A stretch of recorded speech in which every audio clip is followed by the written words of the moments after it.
Bonjour tout le monde, Manali de Bali ici, je suis avec mon ami Daniel Blouin. Un Marocain de souche. Que je ne reconnais plus, je vous avoue. Mais donc, en fait, je fais cette petite vidéo parce que Daniel, je trouve qu'il a un petit message à nous passer ici. Parce que hier, donc, on donnait une conférence ensemble à Casablanca. Et il a pris le temps de s'habiller comme ça, donc en habit traditionnel du Maroc, pour faire la conférence. Et donc, il s'est présenté comme ça. Et je trouve que ça demande du courage parfois de faire ce genre de choses. Ou de l'insouciance. Ou de l'insouciance, on peut l'appeler comme ça en effet. Et donc, je voulais savoir, lui, comment tu fais pour... Parce qu'il y a des gens qui nous regardent, qui voudraient justement oser faire des choses différentes, mais qui vont avoir peur du regard des autres. Et je sais que hier, il y a eu le regard des autres. Donc, comment tu fais face à ça, toi? Mais moi, ça me fait rire. Moi, je me sens pas jugé, ça me fait rire. Et si ça me fait rire... Écoute, hier, je n'avais aucune idée. Mais, bon, premièrement, si je n'avais pas connu M. Idbali, et si M. Idbali ne m'avait pas dit que je pouvais être habillé comme ça et que ça n'insulterait pas les gens ou que les gens trouveraient ça drôle à la limite, si je n'avais pas été prévenu, probablement que j'aurais eu beaucoup plus peur. Tourne ta caméra un petit peu. Les gens j'aurais eu beaucoup plus peur de m'habiller en ne sachant pas si j'offense les gens, donc, ou si c'est déplacé, ou si ce n'est pas drôle du tout. Donc, je savais ça, mais quand même, hier, je suis arrivé en surprise. Tous les gens étaient là et je suis arrivé habillé comme ça, même avec les souliers, parce que j'ai les souliers dans les vraies babouches marocaines. Et là, les gens sont partis à rire. Il y en a qui m'ont applaudi quand je suis arrivé. Et j'ai donné toute ma conférence habillée comme ça. Et après, c'est ce qui arrive. C'est après quelques minutes, on oublie qu'on est habillé comme ça. Et les gens écoutent ce qu'on a à dire. Je suis convaincu qu'à la conférence, les gens ont complètement oublié également que j'étais habillé comme ça. Même à la fin, je me suis dit, hey, c'est vrai, j'ai donné toute ma conférence habillée comme ça. Donc j'avais oublié. À un moment donné, la peur de l'opinion des autres ou du jugement, ben, ça se dissipe, ça s'évapore. Plus tu le fais, plus tu avances et plus tu l'oublies.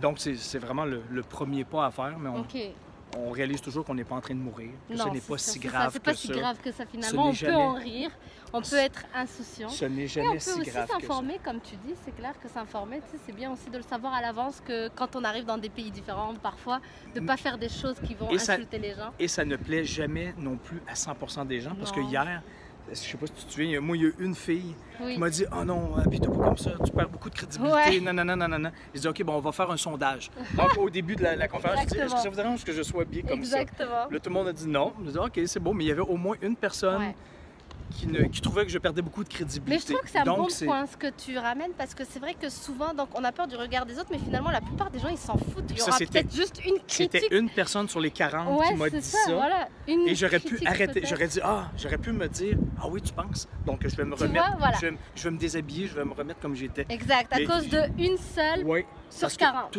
Tous les autres n'avaient pas de problème avec ça, mais c'est vrai. C'est ça, exact. Souvent, on va s'arrêter sur finalement des choses minoritaires, ou plutôt, ça vaut rien finalement. Exact, et ce n'était pas grave. On oublie que la majorité, les gens, et elle a vu que ça...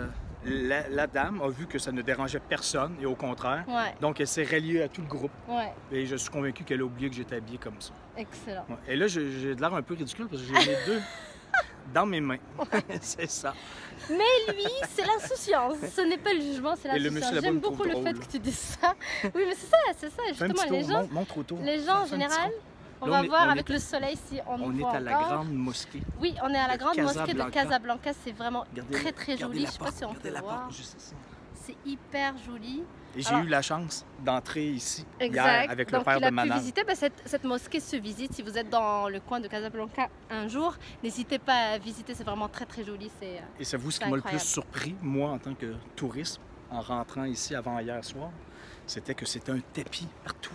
Immense Toutes tapis, les mosquées à perte de vue, un tapis. Mais moi, pour moi, c'était nouveau. Mais je comprends que ça t'impressionne parce que cette mosquée est hyper grande, donc c'est sûr que la surface, elle est immense.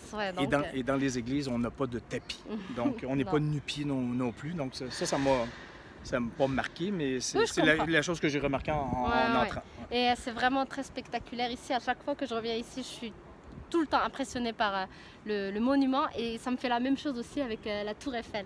Je l'ai vue 100 fois, mais à chaque fois que je la revois, c'est tellement impressionnant, et ça me fait la même chose à chaque fois à Casablanca ici. Et on parlait aussi tout à l'heure de l'opinion des autres. Tout à l'heure, j'étais habillé comme ça, et je parlais en québécois, et j'avais mon livre dans les mains.